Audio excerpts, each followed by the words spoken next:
No Kevin Love, no J.R. Smith, no win for the Cleveland Cavaliers tonight against the Chicago Bulls. Cavs fall behind 0-1 in the series against Chicago Eastern Conference semifinals.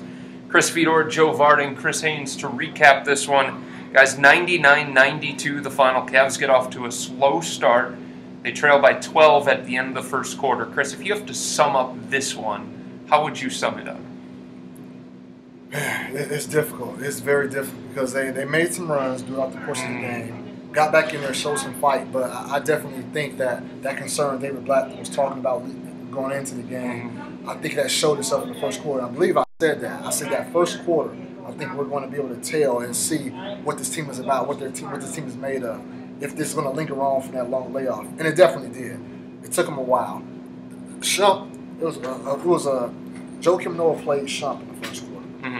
And Shump had a great game, 22 points, playoff career high. But Shump, part of what Shump did kind of played into how Chicago was able to get off to a quick start. I mean this, Joakim Noah was letting them shoot the shot. Yeah. Chicago figured that, hey, we're going to get off of him, put Joakim on him, force him to take that shot because it's enticing. When you leave him so much space, he has to shoot it. So they figured let him take these shots and not LeBron, but not Kyrie Irving. He was 2 for 7 in the first quarter. Yeah. Took 4 threes in that first quarter. Kind of got everything out of sync. LeBron couldn't get in the rhythm. Kyrie couldn't get in the rhythm. And they got off to a quick start. That was one part of why that happened. You know, expressed some concern, like Blatt, about what might happen tonight. We're alike. And if you think about it, we are alike in so many ways. But if you think about it, just to recap, no Kevin, no JR, right. 8 days off. Bulls are hot. Mike Miller starts. Yeah. Then you think about LeBron didn't play that well. 6 turnovers. And they couldn't stop the pick and roll. And it took forever to figure out find a lineup that worked. They only lost by 7. And at one point, it was a 4-point game with less than a minute left. I think they're in a great position, all things given. You know, all those things. I mean, down a 1, lose home court advantage. Great spot we're in here in Cleveland, guys. Because they feel like, because they know that they do have what it takes to make this a series. I'm not sure that they knew that, given all of the unknowns coming in and how poorly things went for the first 16, 18 minutes. It really looked a different way. So for the game to kind of wind up as it did, close game, again, like I said, with LeBron not playing well, I think that gives them a lot of hope going into game 2. They get that one, it's just the series starts over. You look at LeBron, 42 minutes, 9 of 22 from the field, 15 rebounds, a team high, 9 assists, a team high, 19 points, but also those 6 turnovers. Yeah. Summarize LeBron's night for me, Joe. It's kind of difficult to do, and then add in, he guarded almost everybody that the Bulls threw out there at one point or another. LeBron definitely impacted the game. He really went to the glass. Sometimes when LeBron rebounds the ball, it's just the balls that just kind of fall to him. But that wasn't the case tonight. He was there working the glass. At the same time, the turnover with 2 minutes left, he's jumping up in midair and looking for Kyrie, and he throws it to Derrick Rose. You can't do that. He knows that. It's going to be harder for him because Chicago doesn't. Chicago can leave guys around, the rim because they don't have to chase Kevin or JR around the perimeter. Let's talk about the starting lineup decision for David Blatt. Obviously, he's in quite a pickle. He's lost Kevin Love. He's lost J.R. Smith for the first 2 games.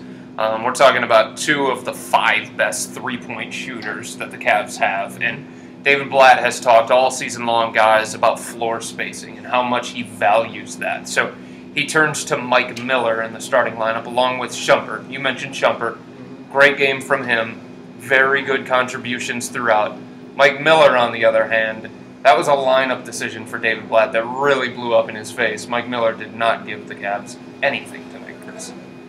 Anything. That's a strong word. Right? Mike Dunleavy hit 5 threes, all of them right in the face of Mike Miller, it seemed like. Mike Miller. Look, Blatt, to Blatt's credit, he doesn't have much to work with. Yes. It was either Mike Miller or James Jones if he wanted to keep some type of spacing on the floor. He didn't have that. You can argue Tristan Thompson probably should have got the start, but if you do that, you virtually have 0 bench. Right. So I can't bash him that much for it. What I will say is James Jones has been somebody who's been playing more as of late. He probably would have been the best option if you want to keep some spacing out there on the floor. He's a better defender than Mike Miller, especially perimeter and on the interior if he has to guard a power forward. I thought they would have went more to him tonight. Like I said, I can't criticize Blatt enough for Mike Miller because he really doesn't have much to work with. What was the reasoning though? What was the reasoning though for Mike Miller? If you got in David Blatt's headspace. Oh, what's the reason for him aside from James Jones? Yeah. I have no clue. Well, okay. It may be what he saw the night before the All-Star break in Chicago. Kevin couldn't play because of that eye injury. Mm-hmm. He started James Jones, and it was a miserable night. Right. Now there were a lot of other factors playing into that game that night as to why the Cavs didn't play well, but James Jones had a really bad night. So I'm with you, Chris. I don't know how you can fault David here. I don't know what if you value floor spacing, then his options were basically a pick 'em. I mean, I was talking earlier today about almost foregoing the spacing and playing a different style. And when Tristan was on the floor, they played better. Mm-hmm. That you might see more of that. Yeah, and I mentioned I went on 3-4 different radio shows. I can't remember. But that's what I talked about. I said you might see a lineup of Tristan at center, LeBron at the 4, whoever at 3, Shumpert and Kyrie. Because Moskov seems to just he's not in Blatt's favor when it comes to playing down in the stretch. For some reason, I don't know. Well, you saw why tonight, I think. Yeah, well, I think you saw why tonight because when Derrick Rose was doing the Derrick Rose thing and he was going around the pick and roll and the pick and pop with Pau Gasol, the Cavs were able to switch Tristan Thompson onto Derrick Rose, and Rose couldn't even get a shot off against Tristan. If that's Timofey Mozgov, Rose is blowing by him, I think. No doubt, but that's why you're going to see Tristan down the stretch because Tristan's somebody where you can switch. You have the luxury of switching everything. Tristan can guard. He played Derrick Rose, some tough defense. Yeah. Derrick Rose just hit a shot just on his outstretched arms to be able to do it. Timothy Mozgov doesn't have that range, emotional on the pick and rolls, pick and pops to be able to move loud and get over. So that's going to be interesting. But as far as the Mike Miller, I don't think he can fault Blatt. Okay. Who does Blatt go with in the starting lineup on Wednesday night, Joe? Well, I would try Tristan at the 4 and leave Shumpert where he is and start out with those two and Timofey and LeBron and Kyrie. Chris? You know what? And I get there aren't great options. We're talking about Kevin Love, the third best player on the team, not going to be here for the remainder of this series. I would say I still think it's very hard to bring Tristan up because you lose so much. Your bench should just be so much depleted. Mm-hmm. That's why I would keep Tristan in on the bench, but maybe bring Della that start lineup. A guy that you've been hard on all year. Right. But we know that he's a spot-up shooter. Right. We know he's a guy he's been playing all throughout the season. Mm-hmm. He's more ready for this type of basketball. And on the defensive end, he can guard Donovan. Right. He can chase him around those screens. Chase him around and do those things. So you may see him. Blatt loves some Deli. So going into this series, one of the reasons why I picked the Cavs in 7, guys. I said they have the 2 best players on the court in LeBron and Kyrie. They have home court advantage. All right, so home court advantage is wiped out. And tonight, they did not have the 2 best players on the court. If Kyrie was terrific tonight. He led the team in scoring. But if Kyrie is going to play Derrick Rose to about even, I think it's going to be really, really hard moving forward without Kevin Love and without that third option consistently scoring. Oh, yeah. Derrick Rose, I'm sure, scares the hell out of him. And it goes back to October. I mean, that night in Columbus, it was a preseason game. It doesn't matter. But Derrick Rose was flying all over the place.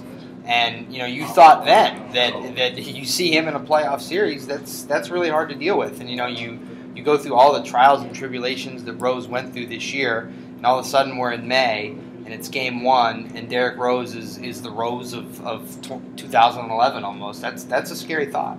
Chris, there's a lot of uncertainty in this series just because of the suspension of J.R. Smith, Kevin Love not being here. which Chicago team is going to show up. They've been enigmatic all season long. What do you expect in Game 2 on Wednesday night? They're going to have to. Their backs are going to be against the wall. Mm-hmm. They're going to be desperate. You lose that game, it's virtually over. It's virtually over. But with that being said, Fedor, one thing that you just brought to my attention: if Shump plays well in Game 2, regardless if they win or lose, I think the Cavs will be in a pretty good. I wouldn't say pretty good spot. That's too strong a word, being down 0-2, if that's the case. But J.R. Smith will come off that bench. And that is a luxury this team hasn't had all year. Originally, that was the plan. Right. That was the plan for him to come off the bench and be that igniter, score up. They need that desperately. They desperately need that. And so if Shump plays well tomorrow, you can stick him in that role because he's a defensive-minded guy. You need a defensive-minded guy playing against the Chicago Bulls team. J.R. Smith comes out, hits you with 15, 17 points off the bench. That can give him a boost. And if they're down 0-2, it'll be tough, but it's definitely giving them a boost. So I think Joe said it, and I understand what he said. They lost home court advantage. He said they were in a good position. I get what he's saying, and I get what you're saying. Yeah. They'll be all right. They could have been. I'm just saying. Right. I'm just saying the conditions were there to be blown out tonight. Okay. At home. Yeah. And wondering how in the world are you going to come back in the series? And I think what you saw tonight, it's pretty clear. Okay. LeBron plays a little better. You free him up a little more. You don't start with the lineup that you started with tonight. You just get back to the basics on guarding the pick and roll. That was just a lapse. I don't think it was just because Kevin Love wasn't there. They just kind of lost their way. Right. Guarding Pau Gasol might be a good idea in Game 2. Yeah, it's just making some tweaks around the margins, and you're right back there. All right, so there's a narrative going around on Twitter. Gotta love Twitter. That the Chicago Bulls cannot play better in Game 2 than they played tonight. Do you buy that? No, okay. I don't, because they let the Cavs back in. They were up a couple times. They were up, and just when you thought they were just going to put their foot in the gas pedal and take off, they didn't. They let up. Now, if they're a team that's growing and they consider themselves a championship team, sure, they think there's another level they can take it to. And you have to keep in mind, this team right now, even though they came back and got short, they never led. I mean, they never took a lead throughout the course of the game. One of the reasons for that is they're still learning on the fly, trying to figure out who they are, what they can bring to the table, trying to figure out Shump. Is Shump going to hit 4 threes every single game? Right. We don't know. Is Matthew Dellavedova going to play well? And these can he depend on these guys? So I definitely think it's another level Chicago Bulls can take it to. Time to adjust for the Cleveland Cavaliers. They lose tonight 99-92 against Chicago, Game 1 of the Eastern Conference semifinals. David Blatt has some work to do trying to figure out this lineup. J.R. Smith will not be available in Game 2. He will be back for Game 3, but we'll have to see what happens on Wednesday night here at the Q. For Chris Haynes, Joe Vardon, I'm Chris Fedor. Continue to check out cleveland.com/Cavs, and we will talk to you on Wednesday here from the Q.